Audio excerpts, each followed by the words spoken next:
नमस्कार, आप सुन रहे हैं एवन रेडियो, बदलते वक्त की आवाज। एवन रेडियो में हम आपके लिए लेकर आते हैं देश भर से कुछ खास खबरें। आज तारीख है 21 अप्रैल और वार है बुधवार। शुरुआत करेंगे सुर्खियों के साथ। रामनवमी पर पीएम मोदी का संदेश, मर्यादा के पालन से हारेगा कोरोना। प्रियंका गांधी ने मोदी सरकार को घेरा, बोली लोग रो रहे हैं, मदद मांग रहे और वो रैलियां में हंस रहे। 24 घंटे में संक्रमितों का आंकड़ा 3 लाख के करीब, पहली बार एक दिन में हुई 2020 मौतें। रेमडेसिविर इंजेक्शन और कच्चे माल पर कस्टम ड्यूटी खत्म, कम होंगे दाम। गलती से सीमा पार कर पीओके पहुंचे युवक को पाकिस्तान ने लौटाया।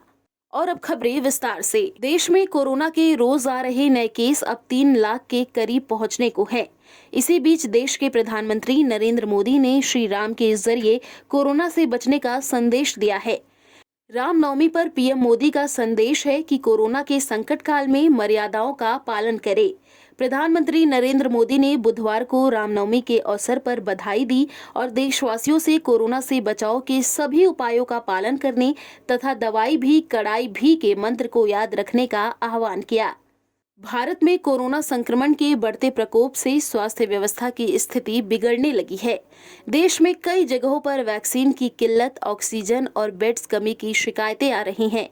देश में चरमरा रही स्वास्थ्य व्यवस्था को लेकर कांग्रेस ने सरकार पर निशाना साधा है। कांग्रेस महासचिव प्रियंका गांधी ने कहा कि जनवरी-फरवरी में 6 करोड़ टीके को निर्यात करने की क्या जरूरत थी। उस वक्त तो सिर्फ 3 से 4 करोड़ लोगों का वैक्सीनेशन हुआ था। आखिर भारतीयों को प्राथमिकता क्यों नहीं दी गई? प्रियंका ने सरकार पर वैक्सीन की कमी के लिए ठोस रणनीति नहीं होने का आरोप लगाया।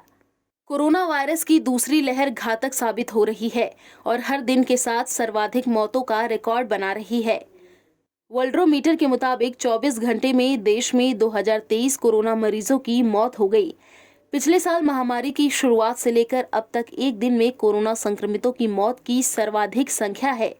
पहली बार देश में एक दिन में 2000 से अधिक लोगों की कोरोना से मौत हुई है।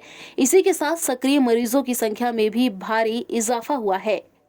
देश में कोरोना महामारी के चलते रेमडेसिविर इंजेक्शन की भारी मांग व उसकी कमी से जूझ रहे लोगों के लिए राहत की खबर सामने आई है। केंद्र सरकार ने मंगलवार को इस इंजेक्शन व इसके कच्चे माल के आयात पर कस्टम ड्यूटी खत्म कर दी। इससे ये सस्ते हो सकते हैं।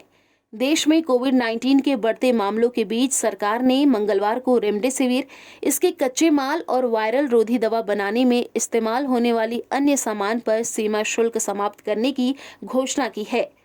इस कदम से रेमडेसिविर इंजेक्शन व घरेलू आपूर्ति बढ़ाने और लागत घटाने में मदद मिलेगी।